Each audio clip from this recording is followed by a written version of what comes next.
If someone steals your work and laughs when you walk away, there's a price they haven't counted yet. At 6:42 p.m. last November, I stood in our kitchen holding a cardboard box while Mark signed papers at the counter and told me I'd regret leaving. The dishwasher hummed, and his phone kept lighting up with calendar alerts from meetings I never attended.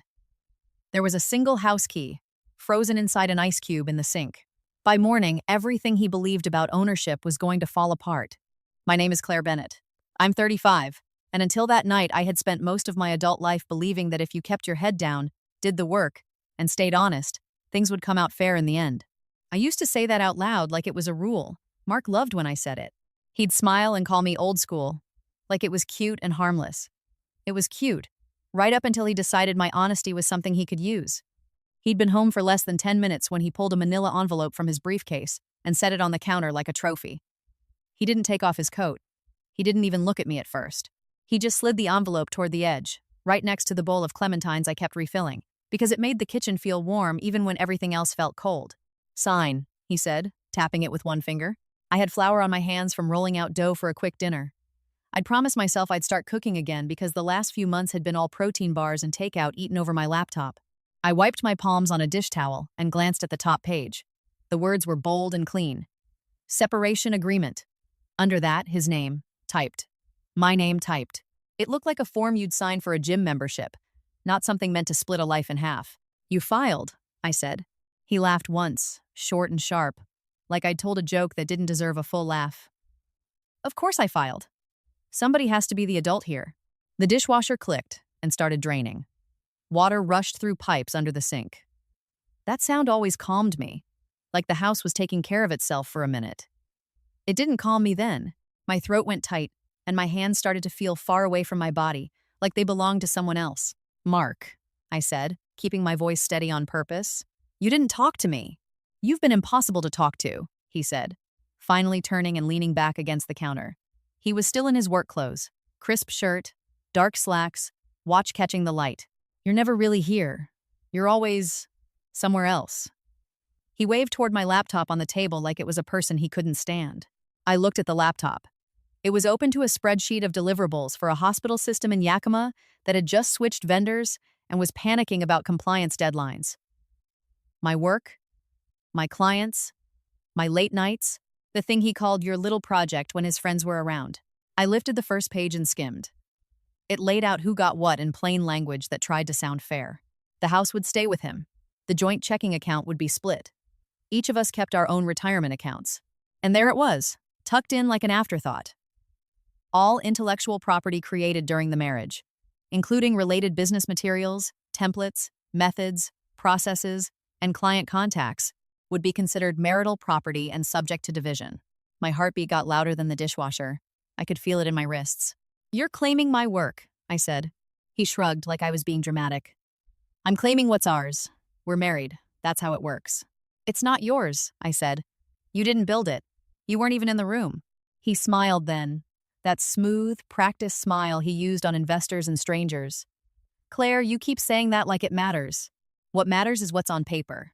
He reached over me, picked up a pen, and placed it right on the signature line for my name. The pen was one of his fancy ones. Heavy, black, with a silver clip. The kind he liked because it felt expensive in his hand. He always joked that good deals started with good pens. "I'm not signing this," I said. His eyes narrowed just a little. "You will, because you don't have a choice." That was the moment the air in the kitchen changed. It wasn't a fight yet. It was something worse. It was him deciding the outcome before the conversation even happened. I set the pages down and took a breath through my nose. The clementines smelled bright and clean. There was still flour on the counter, a small white dusting that made the whole thing feel unreal, like this was happening in someone else's house.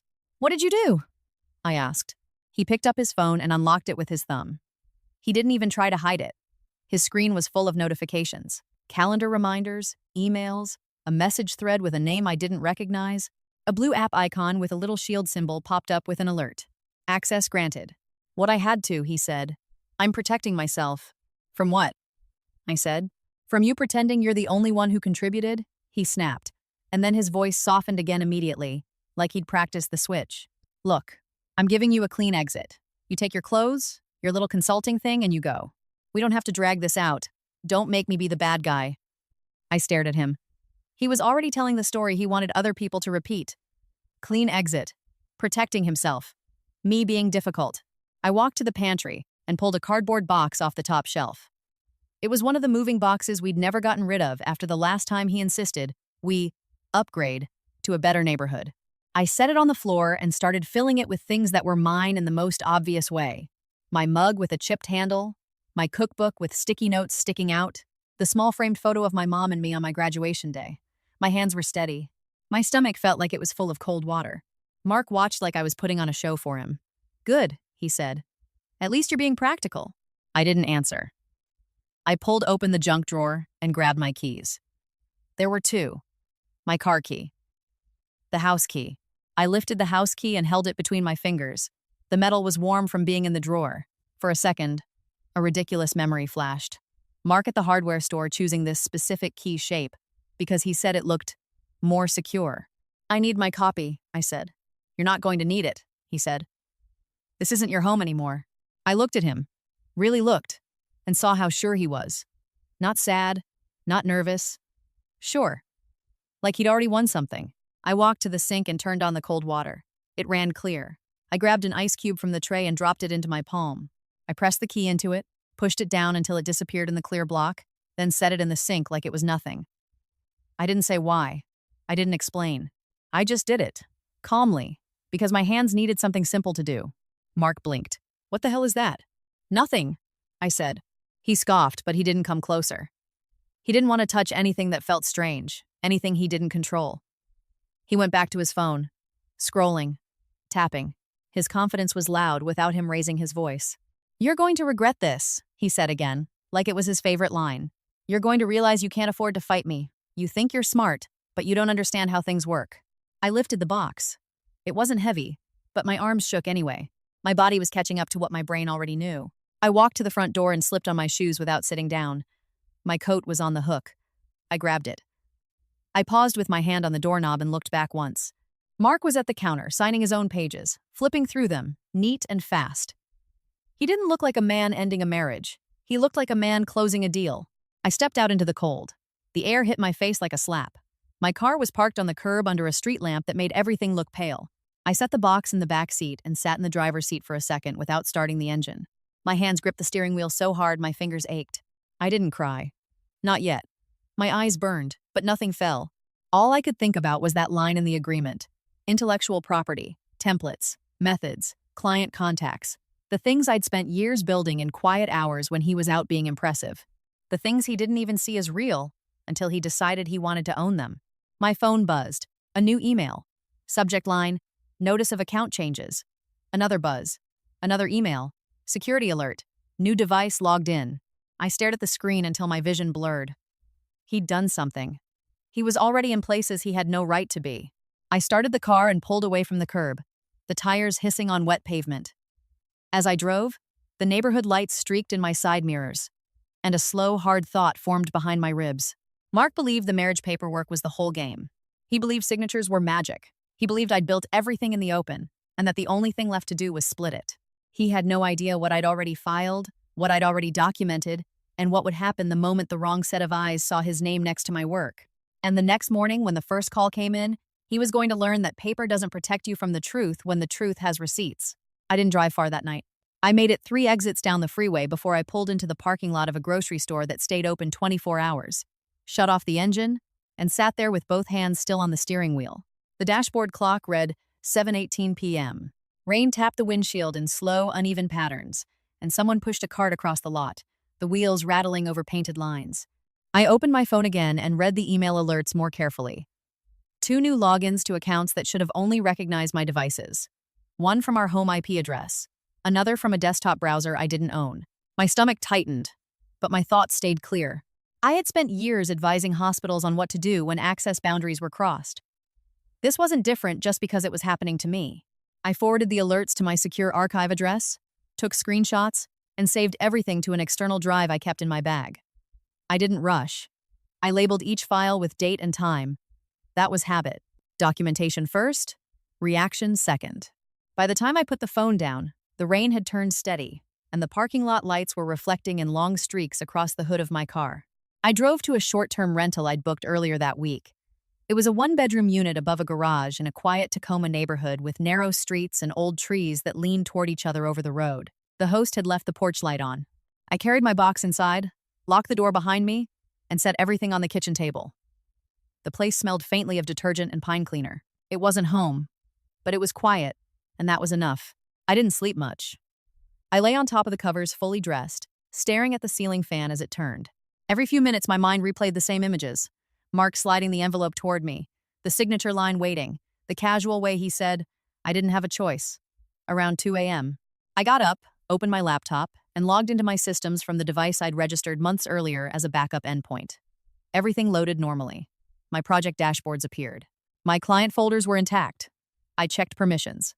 2 access requests were pending review. Both originated from Mark's company domain. I sat back in the chair and pressed my fingers against my temples. He hadn't just looked around. He tried to step in. He thought proximity and marriage gave him authority. I denied the requests, exported the logs, and sent them to the same archive. Then I shut the laptop and forced myself to lie down again until morning light came through the blinds. By 7:30 a.m., I was dressed and sitting at the small kitchen table with coffee that tasted burnt but warm. I called the number of the first person I needed to talk to. Her name was Dana Ruiz, and she was the attorney I'd consulted 6 months earlier when I first noticed Mark asking unusually specific questions about my client structure and contract templates. She answered on the second ring. "Dana, it's Claire Bennett." There was a pause that carried recognition. "Morning, Claire. I was expecting you eventually. Is this the call?" "Yes," I said. "I left last night." He accessed accounts. Tried to submit credential requests under his firm domain. "All right," she said calmly. I could hear papers moving on her end. "Email me everything. Don't interpret it. Just send raw documentation." "I already organized it." "I figured you had. Once I review, we'll discuss escalation options. For now, no direct confrontation. No warnings." "Understood?" "Understood." I hung up and sent the files. Then I opened my calendar and began working through the day's commitments. Clients didn't pause their needs because my marriage ended. A rural clinic network in eastern Washington had a compliance submission due in 3 weeks. A hospital in Oregon needed system mapping updates. I answered emails, joined calls, and spoke in the same measured tone I always used. No one on the line could hear the shift in my personal life, and I didn't offer it. By noon, I drove to pick up additional clothes and equipment from a storage unit I kept across town. The sky was flat gray, and traffic moved in tight lines along the freeway. I kept both hands steady on the wheel. At the storage facility, I entered my code, rolled up the metal door, and stepped into the small space that held backup monitors, archived records, and labeled plastic bins. I loaded what I needed without lingering. Organization was the only thing that felt reliable. When I returned to the rental, Dana had replied with a short message asking me to call again.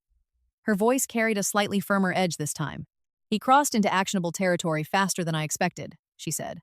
"Attempting credential access tied to federal client environments introduces exposure for him." I let out a slow breath.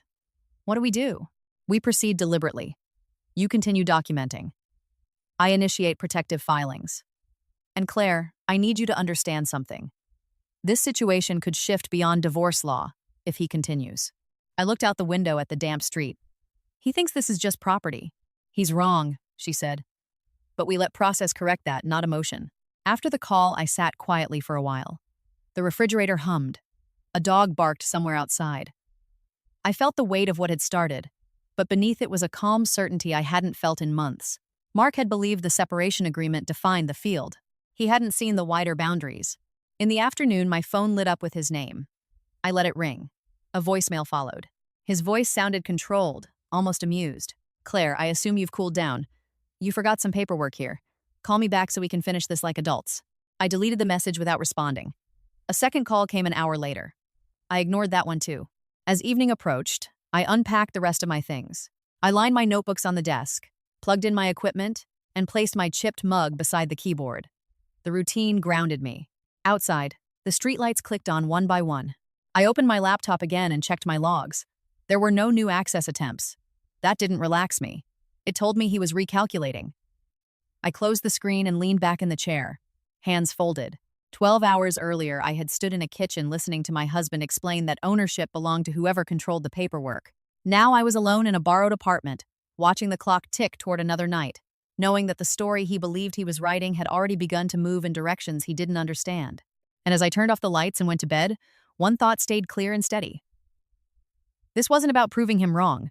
It was about letting the systems he trusted expose exactly what he had done, piece by piece, until there was nothing left for him to claim. The next morning, I woke up before my alarm went off. For a few seconds, I didn't remember where I was. The ceiling above me was unfamiliar, plain white, with a small crack running along one corner. Then everything came back at once, and I swung my feet onto the floor and stood up before my thoughts could spiral. I showered, dressed, and sat down at the small kitchen table with my laptop and a bowl of cereal I barely touched. Outside, a garbage truck rolled past, metal arms lifting bins with a hollow clank. Normal sounds. Ordinary weekday movement. It grounded me in a way I needed. At 8:12 a.m., Dana called. "I reviewed your files," she said without preamble. "You handled the documentation correctly. Timestamps, raw logs, preserved headers. That helps." "What's the next step?" I asked. "I've submitted a notice establishing restricted access acknowledgement tied to your consultancy accounts." It doesn't accuse him yet. It just formally marks that access authority sits solely with you. That creates a record. I leaned back in the chair. Will he know? Not immediately. These things surface when he tries again, or if related parties review credentials. I nodded, even though she couldn't see me. He will try again. Then let him, she said calmly. You're not hiding, you're protecting. After we hung up, I turned to work. I joined a call with a clinic administrator who sounded tired and grateful someone could explain federal reporting requirements in plain terms. I walked her through system checkpoints, documented her questions, and scheduled follow-up support. My voice sounded steady. I focused on details. It felt almost comforting to solve problems with clear edges. Around noon, my phone buzzed again. This time it wasn't Mark. It was my friend Leah. We'd met years earlier at a compliance conference and stayed close despite distance and schedules. You dropped off the map, she said when I answered. What's going on? I left him, I said simply. She didn't speak for a second. Do you need me to come over? I'm okay. Temporary place. Sorting logistics. Her voice softened. You don't sound wrecked. I feel clear, I said after a pause. That may change. Well, call me when it does. And Claire, you're not alone in this. I thanked her and ended the call. It helped hearing someone speak to me without judgment or curiosity about details. Just support. The afternoon passed with more emails, contract reviews, and routine updates. But underneath everything ran a quiet tension. I checked my logs twice without finding anything new. At 3:40 p.m., another notification appeared. This one came through a secondary platform used for document storage tied to past project archives. A login attempt, denied automatically due to authentication failure. I opened the entry. Same originating domain. Same time-stamped formatting. I exported the record, archived it, and sent it to Dana without commentary. My heartbeat stayed steady, but I felt a tightening in my shoulders that didn't release. 10 minutes later, Mark called again. I let it go to voicemail. Claire? He said, voice sharper now. You're making this unnecessarily complicated. I'm trying to finalize paperwork and you're stalling. Call me back. I placed the phone face down and returned to work. That evening, I drove to a small diner nearby. I hadn't eaten properly in 2 days, and the act of sitting in a booth with laminated menus and fluorescent lighting felt oddly stabilizing. I ordered grilled chicken and vegetables and watched people move in and out through the glass doors. Families, construction workers, college students, lives continuing in ordinary patterns. While I waited for my food, my thoughts drifted back years earlier, before everything became layered with negotiation and tension. I remembered my first job after college, sitting in a cramped cubicle in Seattle mapping hospital data flows and learning how fragile digital systems could be when poorly maintained. I remembered calling my mom to tell her I'd landed my first independent contract and hearing pride in her voice. Those memories didn't feel distant. They reminded me who I had been before my identity became intertwined with someone else's expectations. My phone vibrated again on the table. This time it was a message, not a call. We need to talk. You're damaging your own position. I stared at the words for a few seconds before locking the screen. He still believed control was leverage. He still thought fear would prompt cooperation. I paid my bill, drove back to the rental, and placed my phone on the counter without responding. Later that night, Dana emailed requesting another call. I dialed in immediately. He escalated again, she said. I received notice that his firm submitted preliminary documentation referencing ownership interests tied to your operational templates. I closed my eyes briefly. Already. Yes. Not formal yet, but enough to trigger attention. This is useful. It establishes intent. Useful, I repeated quietly. Claire, listen carefully, Dana continued. You continue exactly as you have been. Maintain professionalism. Document everything. Do not confront him. Systems and oversight bodies respond to patterns, not emotion. I understand. After we hung up, I walked to the window and looked out into the dark street.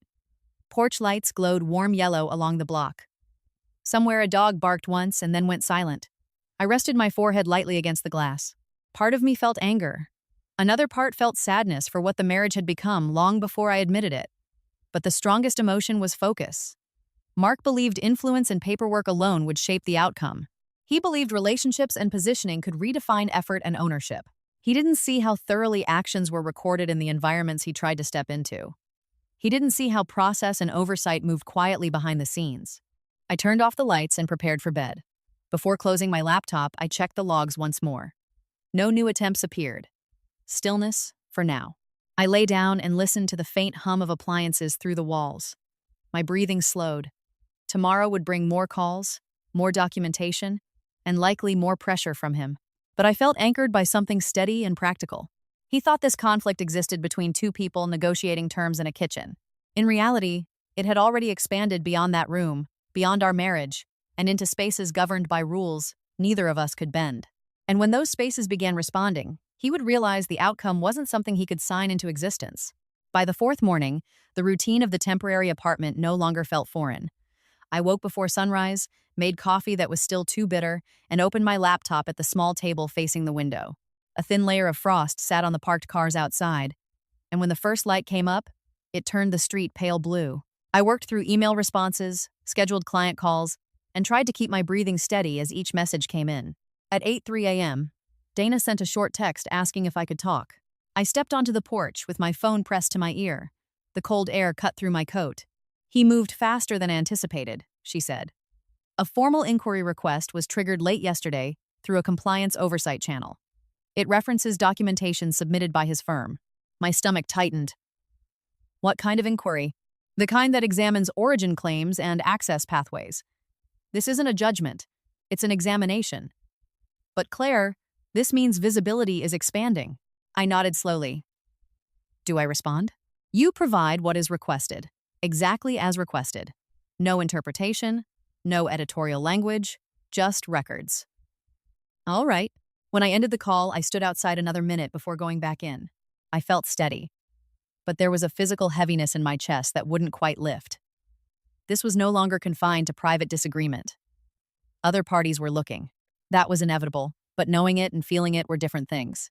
At 9:30 a.m., I joined a video meeting with a hospital systems coordinator. We discussed encryption updates and documentation thresholds. I took notes, answered questions, and maintained a professional tone. When the call ended, I sat still for a moment before closing the application. It took effort to keep compartments separate, but I needed to. Late morning brought the first official message. A neutral email requesting clarification on data process origin timelines and structural authorship verification. It was written in formal language and carried no accusation. I read it twice, exported relevant logs, contracts, and dated drafts, and assembled a clean response package. I sent it off without commentary. 2 hours later, my phone rang. Mark again. I hesitated before answering. What are you doing? He demanded immediately. Working. I've been contacted about irregularities. You're creating complications. I'm responding to requests I received. He exhaled sharply. You should have spoken to me first. I kept my voice level. This isn't something I coordinate with you. Silence stretched for a few seconds. When he spoke again, the confidence in his tone had thinned. You're misunderstanding how this works. If external reviewers get involved, things become messy for both of us. I'm complying with what's asked of me. You're escalating. I'm responding. Another pause. Claire, this doesn't benefit you. I ended the call without answering further. My hands trembled slightly when I set the phone down. I placed them flat against the table until the feeling passed. That afternoon, I drove to a client site south of the city. The highway was wet, traffic thick with delivery trucks and commuters. I focused on lane changes and speed adjustments, letting practical attention push everything else aside. At the facility, I spent 3 hours reviewing system structures and advising staff. Face-to-face interaction helped ground me. The fluorescent lighting, the hum of equipment, the scent of disinfectant in hallways. These were environments I understood. On the drive back, the sky darkened early. Winter evenings came fast, swallowing the edges of the road. I stopped at a grocery store, picked up a few essentials, and returned to the apartment. I unpacked quietly and heated leftovers. The microwave timer beeped sharply, echoing through the small space. While eating, I checked my phone again. 2 missed calls from Mark. 1 voicemail. His voice sounded strained now. "You need to stop responding independently. We can still handle this internally. Call me." I deleted it. I wasn't interested in internal handling. Later that night, Dana emailed requesting a secure call. I dialed in immediately. "They've acknowledged your submission," she said. "Preliminary review notes indicate your documentation aligns cleanly with recorded timelines." I closed my eyes briefly in relief. "What about his materials?" "Those are being examined. I won't speculate on conclusions, but discrepancies were noted." I nodded slowly. "What should I expect?" "Time, questions, continued requests, and likely pressure from him. You remain consistent, professional, detached." After we disconnected, I sat quietly at the table with the lights off. The refrigerator hummed, and a car passed outside, headlights sweeping briefly across the ceiling. I thought about the years behind me, the late nights spent drafting frameworks, testing processes, refining methods. Mark had never seen those hours. He saw outcomes. He assumed proximity meant contribution. I washed my dishes and prepared for bed. Before shutting down my laptop, I opened the log dashboard one last time. Another access attempt appeared, time-stamped less than an hour earlier. Denied automatically. I archived it. I lay down and stared at the ceiling again. The situation had shifted. Mark's tone had changed. External visibility had begun. There was no dramatic moment yet. No confrontation across a table or courtroom. Just quiet documentation and steady procedure moving forward step by step. He still believed he could contain the narrative through persuasion and positioning. He believed influence could redirect scrutiny. But I knew systems designed for accountability didn't respond to persuasion. They responded to records, patterns, and chronology. As I closed my eyes, one thought remained constant. Every action he took was leaving a trail. And those trails were becoming visible to people whose only interest was accuracy, not loyalty. By the 5th morning, the rhythm of responding and documenting had become automatic. I woke before sunrise again, brewed coffee, and opened my laptop while the sky was still gray. I checked my email, my logs, and my calendar in that order. The order mattered. It kept my thinking structured. There were 3 new messages from oversight reviewers requesting clarification on specific template revision dates. I answered them carefully, attaching archived drafts that showed version progression. Each file had been time-stamped years earlier when I was still working out of a spare bedroom and building my consultancy one contract at a time. Seeing those documents again reminded me how long the process had taken and how deliberate each step had been. At 9:05 a.m., my phone rang. "Dana, they're expanding document review scope," she said. "This is normal. You continue providing only what's requested." "Has he contacted you?" I asked. "Yes. He requested joint mediation regarding ownership position." I exhaled slowly. "And I declined on your behalf. This is not a mediation phase." I nodded even though she couldn't see me. "Thank you." After we hung up, I sat back and let myself breathe for a moment. Mark shifting toward mediation meant pressure was increasing. He wouldn't frame it as losing ground. He would frame it as strategy. That was his pattern. Mid-morning, I joined another client call. Halfway through the discussion, my phone buzzed repeatedly beside me. I ignored it until the call ended. When I checked, there were 4 missed calls and a message. "You're dragging this into places it doesn't belong." I stared at the words, then locked the screen. I went back to work. Around noon, I drove to a nearby office supply store. I needed additional storage drives and folders. Walking through the aisles, picking up mundane items, felt oddly calming. I selected what I needed, paid, and stepped back into the cool air. The sky hung low and overcast, and traffic hummed steadily along the road. Back at the apartment, I organized new materials and transferred additional backups. The process took over an hour. While it ran, I remembered the early days of my career, again working late nights, mapping hospital data flows, eating cold leftovers at a desk, feeling proud of solving problems others avoided. Those memories grounded me. They reminded me that what I had built didn't appear overnight. It wasn't shared property in spirit, no matter how it was framed on paper. At 2:47 p.m., a certified envelope arrived. The delivery driver handed it to me with a quick signature request. I carried it inside, sat down, and opened it carefully. It contained a notice referencing preliminary dispute positioning filed by Mark's firm asserting partial intellectual involvement. The language was polished and confident, but thin.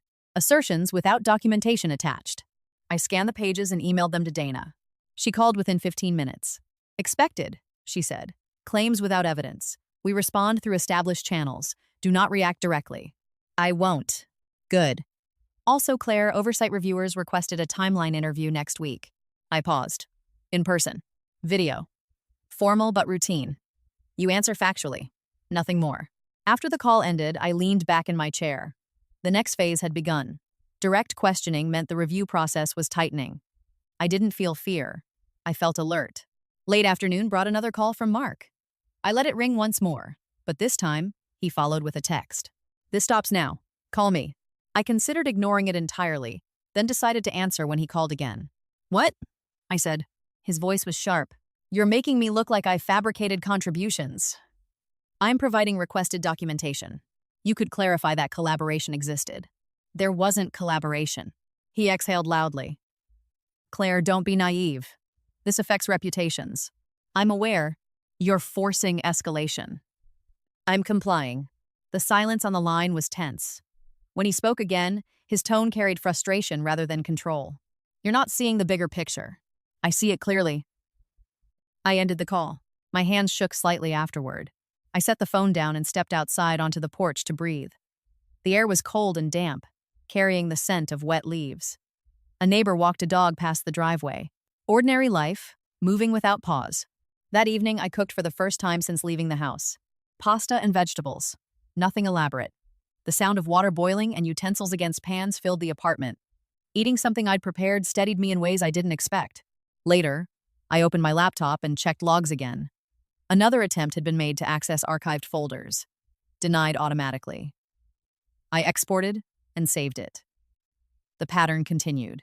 Before bed, I sat quietly with the lights dimmed and thought about how differently Mark and I approached conflict. He believed persuasion, pressure, and narrative framing would shape outcomes. I believed records would. Neither approach was emotional in execution, but only one relied on verifiable chronology. I lay down and closed my eyes. The coming week would include formal questioning, further documentation, and likely continued contact attempts from him. But something important had shifted. His certainty was thinning. His tone carried urgency now rather than amusement. And beneath the quiet hum of appliances and distant traffic, I understood something clearly. This process wasn't about dramatic confrontation. It was about steady exposure. Each request answered, each record submitted, each attempt logged. Piece by piece, the version of events he had constructed was being compared against reality. And reality was far less flexible than he expected. By the sixth morning, I noticed something I hadn't allowed myself to acknowledge earlier. I wasn't waking up with panic anymore. There was tension, yes, and uncertainty about what the next message or call might bring. But there was also structure. I knew what I would do when I opened my laptop. I knew the order of tasks. Predictability replaced dread. I checked my email. 2 additional clarification requests had arrived overnight, both asking about development sequences tied to specific client implementations from 3 years earlier. I pulled archived materials, confirmed dates, and sent concise responses. No commentary, just files and timestamps. At 8:50 a.m., Dana called. They've scheduled your timeline interview, she said. Wednesday at 10. I'll be ready. I know you will. They'll ask procedural questions. Answer directly. Avoid filling silence. Let them lead. Understood. She paused briefly before continuing. Claire, I want to emphasize something. You're handling this correctly. Consistency matters. I thanked her and ended the call. I sat quietly for a minute afterward, hands folded on the table, letting her words settle. I didn't feel victorious. I felt steady. Work filled most of the morning. A clinic network in Idaho needed clarification on reporting thresholds, and I spent an hour walking through their system mapping. Their administrator thanked me twice before we ended the call. It reminded me why I started this career in the first place. Helping people navigate complex structures wasn't just technical work. It protected outcomes that mattered. Around noon, my phone buzzed again. Mark. I ignored it. Another call followed. Then another. Finally, a text.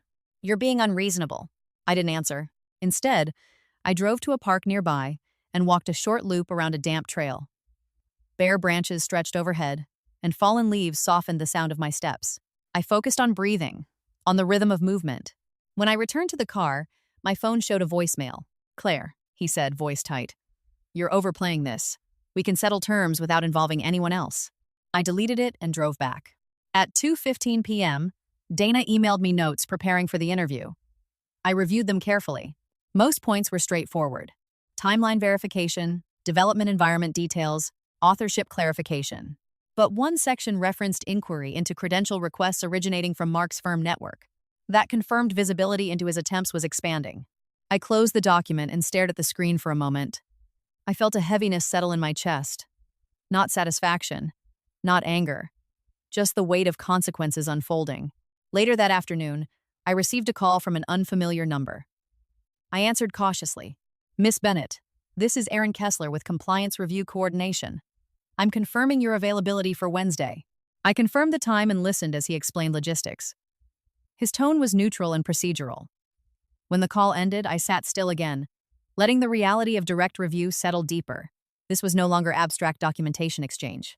It would be conversation. Evening approached quietly. I prepared dinner, ate slowly, and watched the light fade through the window. The stillness allowed memories to surface more vividly than they had before.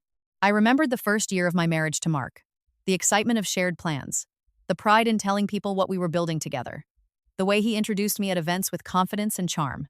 Over time, those introductions shifted. My work became described as smaller, optional, something flexible around his career trajectory. I accepted those shifts longer than I should have. I told myself partnership required compromise. I ignored discomfort until it became routine. I washed my dishes and returned to my laptop. Another access attempt appeared in the logs. This one carried slightly different formatting, suggesting a new approach. Denied again. Archived again. At 7:40 p.m., Mark called once more. I answered. "What?" I said calmly. His voice carried frustration edged with fatigue. "You're letting strangers evaluate our situation. This isn't personal evaluation." "It absolutely is. They're questioning documentation tied to my firm. They're reviewing what was submitted." He sighed sharply. "You could clarify context." I provided accurate records. Silence filled the line for several seconds. "You always think process solves everything," he said finally. "It ensures accuracy. You're destroying something that didn't need to escalate." I took a breath. I didn't escalate. He didn't respond immediately. When he spoke again, his tone softened slightly, but the tension remained. "Claire, this didn't have to turn adversarial. It became adversarial when access was attempted without authorization." Another pause. "You're interpreting actions negatively." "I'm documenting actions." I ended the call. Afterward, I sat quietly in the dim light of the living room. My hands rested on my knees. My breathing slowed. I felt sadness then, more than anger. Not for the argument itself, but for the years that led to this point. The gradual shift from respect to dismissal. From partnership to assumption. I prepared for bed, reviewing interview notes one more time. When I lay down, I stared at the ceiling again, listening to faint traffic outside. In less than 48 hours, I would speak directly with reviewers, examining years of work and recent events. Mark believed influence and framing could reshape narratives. He believed context could be negotiated, but documentation existed outside negotiation. It didn't respond to tone or persuasion. It reflected chronology. As sleep approached, one thought stayed clear. The distance between what Mark believed had happened and what records showed had happened was widening. And soon, others would measure that distance in detail neither of us could ignore. Wednesday arrived cold and clear. I woke before the alarm and lay still for a moment, staring at the ceiling, listening to the quiet hum of the apartment. Today was the interview. There was nothing dramatic about it, no courtroom, no confrontation across a table, but I understood its importance. This was where chronology and documentation would be spoken aloud and examined directly. I dressed in neutral clothes, brewed coffee, and reviewed my notes once more. Not to memorize responses, but to center myself in facts, dates, locations, processes. When the clock reached 9:55 a.m., I opened my laptop and joined the video call. Two reviewers appeared on screen, Aaron Kessler and a second participant named Denise Holloway. Both greeted me politely and explained the session format. Questions began immediately. They asked about the origin of my consultancy model. I described my early development work after graduate school, the freelance contracts that evolved into structured templates, and the iterative process over several years. They asked about documentation storage practices.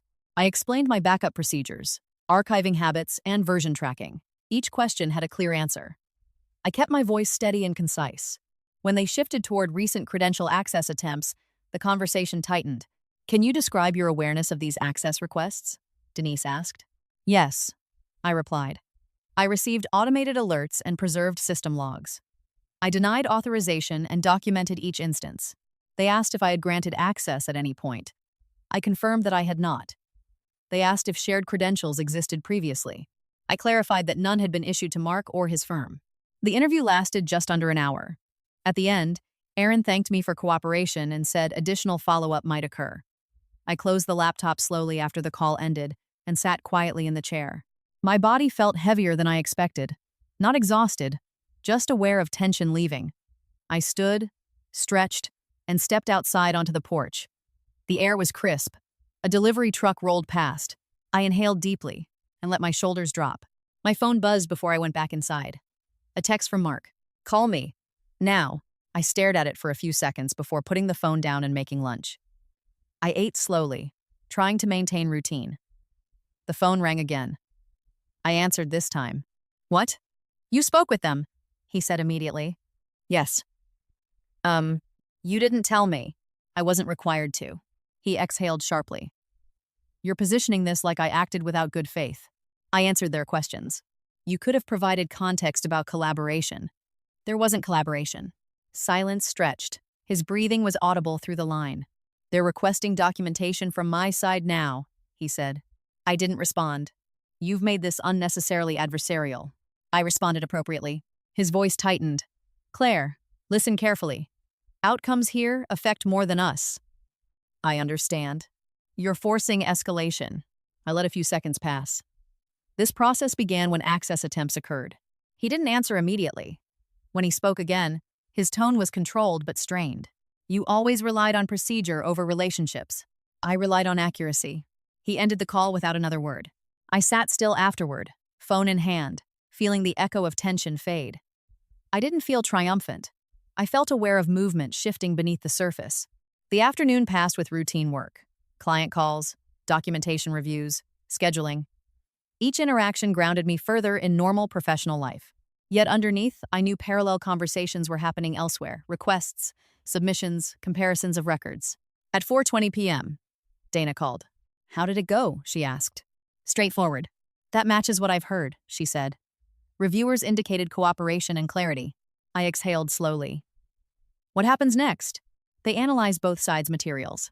There may be more questions. Claire, I want you prepared for increased pressure from Mark. I expect that. And remember, no direct argument engagement. Documentation speaks. After we hung up, I stepped into the living room and turned on a lamp. The early evening light faded quickly outside. I sat on the couch and allowed myself to think about the years behind me again. I remembered presenting early frameworks to Mark when we first married, hoping he'd understand the complexity and effort behind them. He'd nodded politely but quickly redirected conversation toward his own ventures. At the time, I dismissed it as personality difference. Now I saw it as distance growing unnoticed. My phone buzzed again. Another message. We need to meet face to face. I didn't respond. Later, I checked my logs once more. No new access attempts appeared.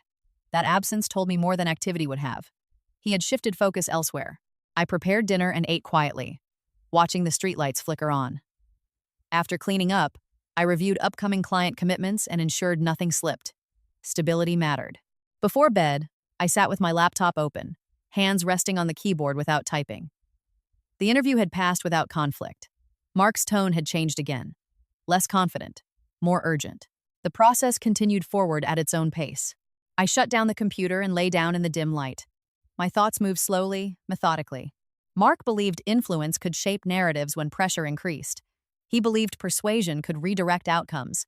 But systems built around chronology and verification weren't swayed by tone.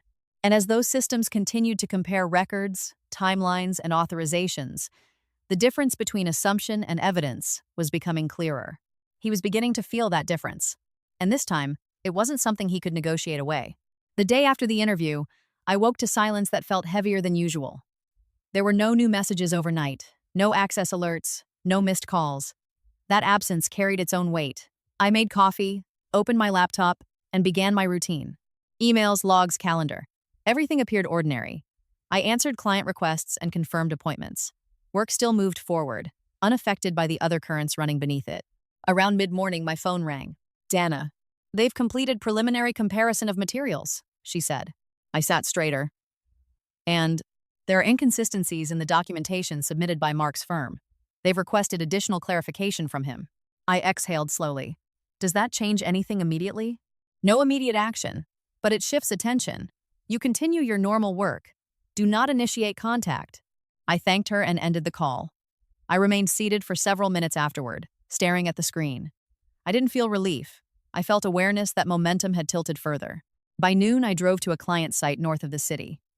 Traffic flowed steadily under low clouds, and I focused on the practical task ahead. At the facility, I reviewed data routing structures with their staff and walked them through updates. Conversations stayed technical and grounded. These interactions reminded me of how separate my professional identity was from the personal conflict unfolding elsewhere. When I returned to the car afterward, I saw 2 missed calls from Mark.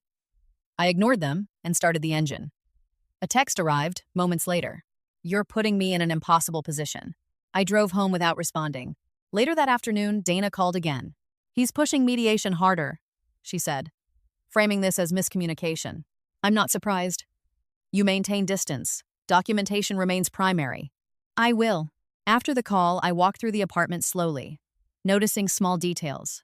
The pattern in the rug, the faint smell of detergent on folded laundry. Ordinary surroundings that contrasted sharply with the emotional distance I felt from my former life. Evening came quietly. I cooked, ate, and reviewed client updates. Around 7:15 p.m., the phone rang again. I answered. "Claire," Mark said, voice tired rather than sharp. "We need to resolve this directly." "I'm handling what's required." "You're damaging professional standing." "I'm responding accurately." He exhaled heavily. "You're letting outsiders interpret events they don't understand." "They're reviewing documentation." Another pause. "You're treating me like an adversary." "I'm treating the situation as procedural." Silence lingered long enough that I wondered if he had ended the call. When he spoke again, his tone carried frustration. This didn't need to escalate beyond us. It escalated when access boundaries were crossed. He didn't answer. The call ended. I sat on the couch afterward, staring at the blank television screen. I felt no satisfaction, only a dull ache that came from recognizing how far apart our perspectives had grown. Years ago, we spoke easily about ambitions and plans. Now every exchange revolved around defense and positioning. I checked my logs later that night. Still no new access attempts. I archived routine system summaries and closed the laptop.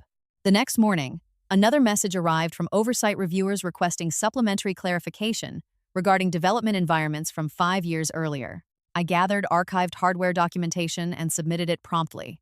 The process felt familiar now. Requests, responses, neutral language. Around midday, Dana contacted me again. "They've acknowledged your additional materials," she said. "And Claire, internal notes indicate strong alignment with your timeline." I absorbed that quietly. "Thank you for letting me know. Continue exactly as you have." After the call, I walked outside again.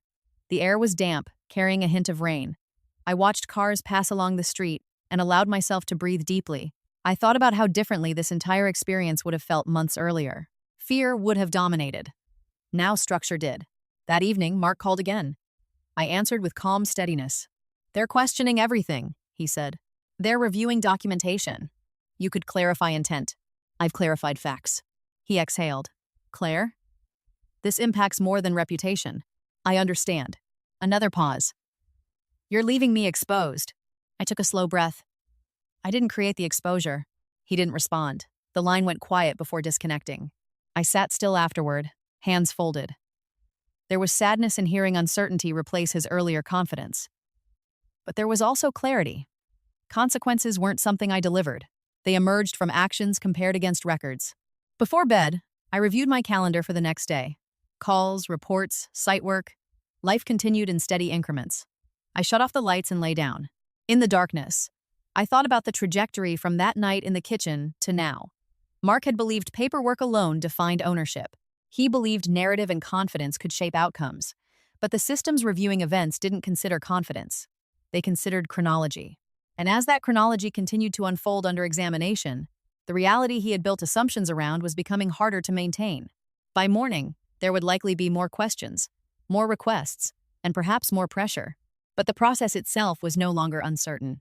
It was simply moving forward, step by step, toward conclusions neither of us could control. The following week began with rain that didn't stop for 2 days.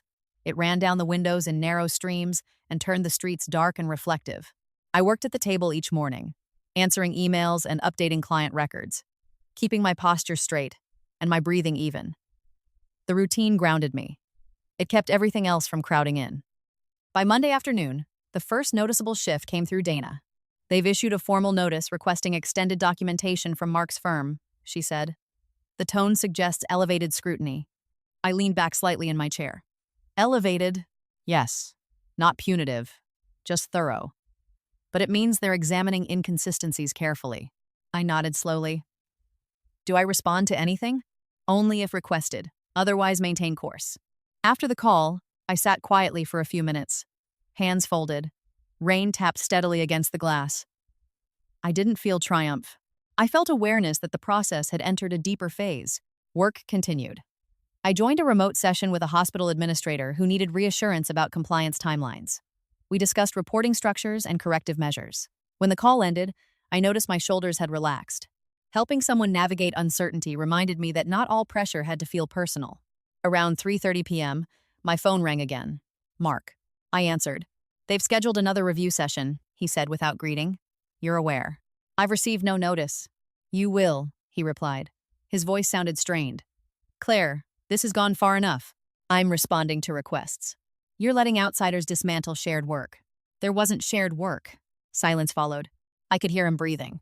"You're determined to frame this one way," he said. "I'm providing documentation." He sighed.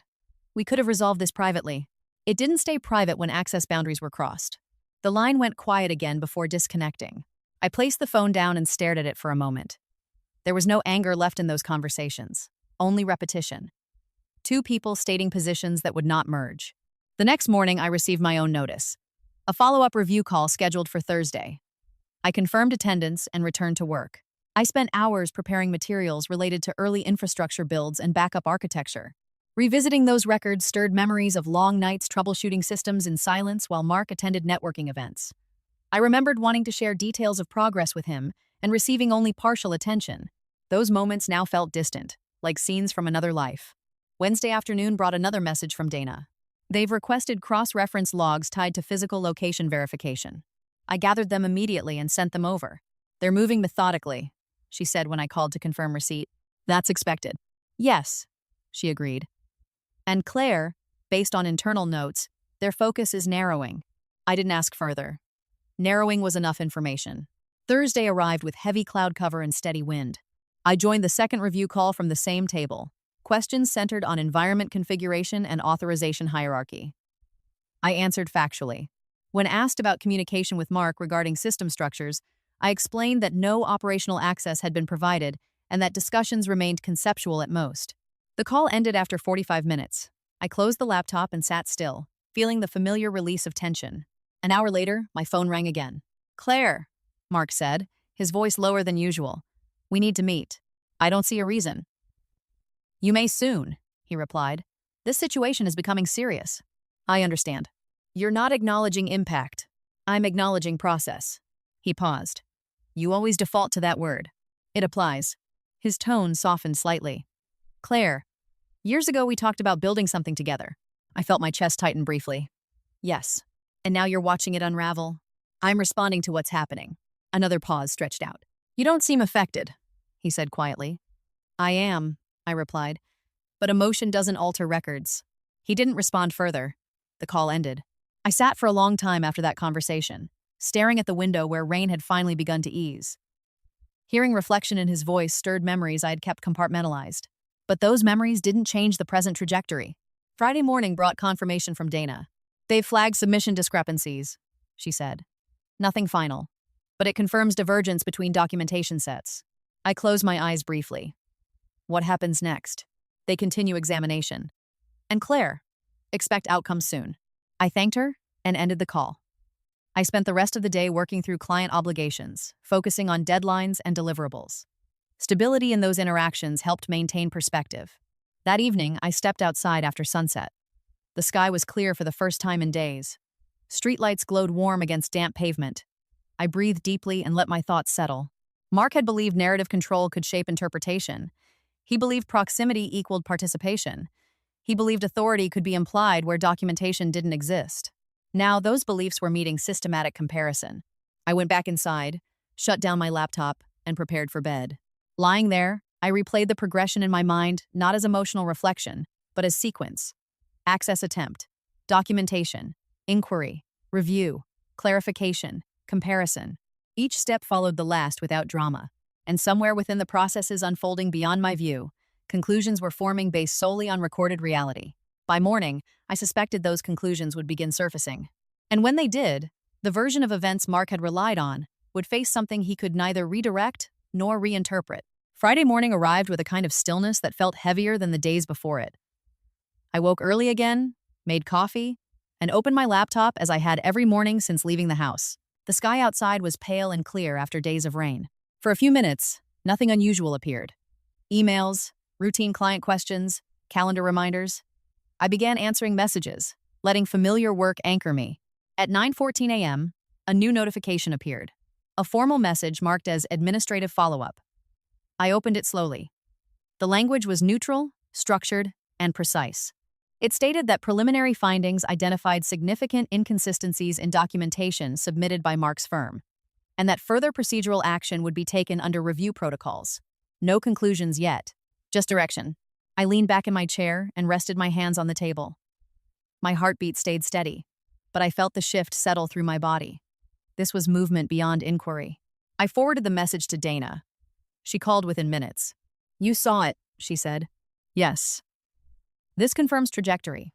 They'll proceed through formal evaluation stages now. What should I expect?" "Continued requests, possibly final determinations within weeks. You remain consistent." I nodded. "Understood." After the call, I sat quietly, looking out at the street. A neighbor loaded groceries into a car. A dog barked once and stopped. Ordinary moments continued without awareness of what was unfolding elsewhere. Around noon, my phone rang. "Mark." I answered. "They've issued a notice," he said immediately. I received one. "This is unnecessary escalation," I responded to requests. "You know that's not the point." I waited. His voice tightened.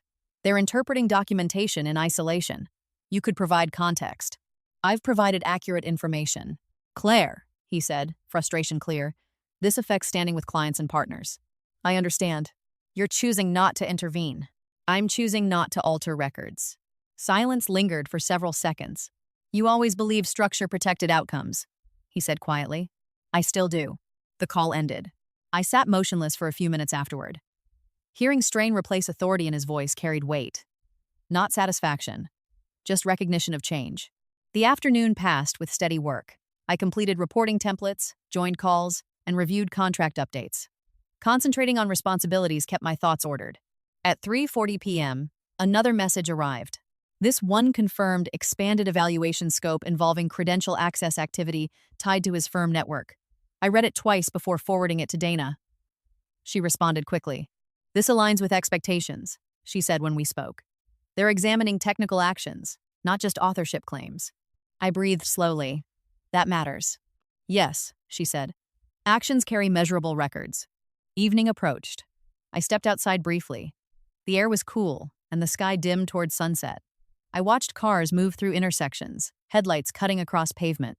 The calm surroundings contrasted with the internal awareness that events were approaching resolution stages.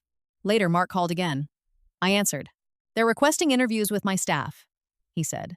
"Do you realize what that means?" Ding. "Yes. You could stop this. I'm not directing it. You're allowing it." "I'm responding," he exhaled sharply. "Claire, this didn't have to reach this level. It reached this level when submissions were made." He paused. "You think process equals fairness. I think documentation equals clarity." The line stayed quiet before disconnecting. I prepared dinner and ate without distraction. Afterwards, I reviewed logs again. No new attempts appeared. That silence confirmed his attention had shifted entirely toward defense rather than action. Before bed, Dana called once more. "Claire, they're progressing efficiently," she said. "Expect a major update soon." I absorbed her words quietly. "Thank you." After we hung up, I turned off the lights and lay down. My thoughts moved slowly through everything that had happened since the night I left the kitchen with the cardboard box. That moment had felt sharp and immediate. Everything since had unfolded methodically, step by step. Mark had believed paperwork and positioning could define ownership. He believed narrative strength could shape interpretation. He believed influence would guide outcomes. But this process didn't respond to belief. It responded to records, chronology, and measurable actions. I closed my eyes and let the silence settle around me. Somewhere beyond my view, conclusions were being drafted, reviewed, and prepared for release. Not emotional judgments, not dramatic confrontations, just procedural outcomes formed from documented reality. And when those outcomes arrived, the version of control Mark had relied on would meet something final. Not argument, not persuasion, just confirmation of what had actually happened. The update came the following Tuesday morning. I was sitting at the table with my laptop open, halfway through answering client emails, when the notification appeared. It wasn't marked urgent. It wasn't written in dramatic language. It simply carried a subject line indicating formal determination distribution. I opened it and read slowly. The message outlined findings from the extended evaluation process. Documentation submitted by my side aligned with established timelines and authorship verification. Credential access attempts originating from Mark's firm were confirmed as unauthorized within the examined environments. Claims of intellectual contribution submitted through his firm were deemed unsupported by verifiable records. Procedural consequences would be enacted through appropriate administrative channels. I read the message twice. My hands rested on the table, still. I didn't feel a surge of relief or victory. I felt something quieter. Resolution. I forwarded the message to Dana. She called within minutes. "This is as clear as it gets," she said. "You're formally validated. They've rejected his claims." I exhaled slowly. "And him. Administrative review will proceed with his side. That's separate from you. Your standing remains intact." I nodded. "Thank you." After the call, I sat in silence for a few minutes, listening to the refrigerator hum. Outside, a car door shut somewhere down the street. Ordinary sounds. Ordinary morning. Yet, something fundamental had shifted. At Treedive Amu, my phone rang. "Mark." I answered. "They issued conclusions," he said. His voice sounded flat. "Yes. They're suspending involvement on certain contracts." I remained quiet. "They rejected contribution claims." "Yes." "Who?" Another pause. I could hear movement on his end, papers shifting. "This could have been handled differently," he said finally. I inhaled slowly. I responded to what occurred. "You didn't defend partnership. There wasn't one in the work itself." Silence stretched longer this time. "They're reviewing internal conduct," he continued. "Interviews. Documentation requests." I didn't respond. His voice softened slightly. "Claire, this impacts more than business." "I understand. I misjudged the situation," he admitted quietly. The words sat between us. I felt no triumph hearing them, only recognition. "I hope you navigate what comes next," I said calmly. He didn't answer immediately. When he spoke again, the authority that once defined his tone was gone. "You always believed process would carry weight." "Yes." He exhaled. "I see that now." The call ended. I set the phone down and leaned back in my chair. My chest felt lighter, though not celebratory. This wasn't revenge in a dramatic sense. It was alignment. Reality meeting record. The rest of the day moved steadily. I joined client calls, updated project timelines, and reviewed reports. Conversations carried warmth and professionalism. No one mentioned the review outcome directly, but there was subtle reassurance in tone and continuity. Work relationships remained stable. In the afternoon, Dana sent final documentation, confirming closure of my involvement in the matter. I archived it alongside previous files. Then I closed the folder and stepped away from the desk. I walked outside for the first time that day.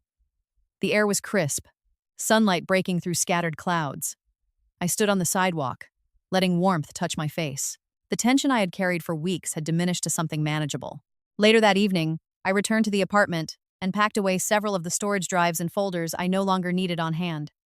As I organized them, I thought about the years leading up to this point. The late nights building frameworks, the moments of dismissal, the growing distance between partnership and independence. None of those memories felt sharp anymore. They felt contextual. My phone buzzed once more. A message from Mark. "I'm stepping back from certain roles for a while." I read it and placed the phone down without replying. There was nothing left that required response. That night, I cooked dinner slowly and ate by the window. The streetlights came on one by one, casting warm reflections across the pavement. I felt calm, not vindicated in an emotional sense, simply settled. When I lay down to sleep, my thoughts traced the sequence again. From the moment in the kitchen holding the cardboard box to this quiet conclusion. Mark had believed ownership could be asserted through proximity and paperwork. He believed narrative strength would prevail, but records told another story, a consistent one. And in the end, that story carried authority neither of us could alter. As I closed my eyes, one final understanding settled clearly. Consequences had arrived not through confrontation or force, but through patience, documentation, and letting truth stand where interpretation once tried to replace it. And that was enough. Spring came gradually, without announcement. One morning I noticed the trees along the street carried small green buds, and the air no longer carried the bite of winter when I stepped outside. By then I had moved out of the short-term rental and into a modest apartment closer to my primary clients. It wasn't large, but it was quiet, bright, and entirely my own. The weeks following the determination passed without dramatic change, yet everything felt different. I continued my work, responded to clients, traveled occasionally for site visits, and maintained the routines that had steadied me throughout the conflict. The difference was internal. The background tension I had carried for months had dissolved. There were no more documentation requests, no more access alerts, no more late calls demanding negotiation. I heard about Mark indirectly, not through confrontation or shared conversation, but through professional circles where news traveled quietly. He had stepped away from several projects. Some partnerships had paused or dissolved. Administrative reviews had reshaped his responsibilities. The details were never framed emotionally, just procedurally. Adjustments, reassignments, evaluations. One afternoon, about 2 months after the final determination, I saw him in person for the first time since leaving the house. It was unplanned. I had stopped at a downtown coffee shop between meetings, and as I turned from the counter with my drink, I saw him sitting near the window. He looked up at the same moment. For a second, neither of us spoke. Then he stood and approached. "Claire," he said. "Hello, Mark." We stood facing each other. The setting was ordinary people, typing on laptops, quiet music overhead, but the moment carried a stillness, separate from everything around it. "You look well," he said. "I'm doing well." He nodded. His posture was different than I remembered, less rigid, less certain. "I wanted to say something in person if I had the chance." I waited. "I underestimated what you built," he said. "And I misunderstood the boundaries around it." I listened quietly. "I approached it as negotiation," he continued. "I should have approached it as respect." His words were measured, not defensive. I felt no surge of anger hearing them, only distance.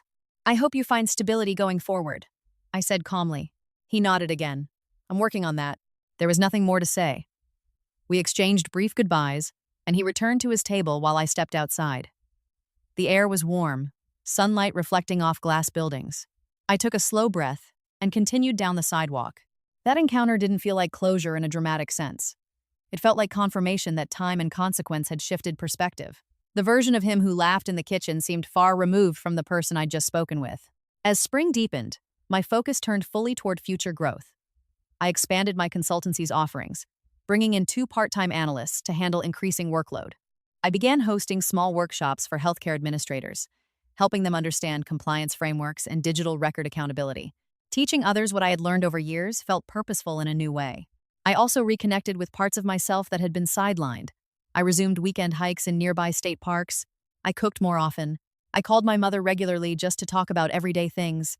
These weren't dramatic changes, but they restored balance. One evening, while organizing files, I came across the archived folder labeled with dates tied to the dispute. I opened it briefly, scanned the documents, then closed it. The contents no longer carried emotional weight. They were records of a period that had passed. I leaned back in my chair and looked around the apartment. Everything here reflected choices I had made independently. Furniture arranged to my preference.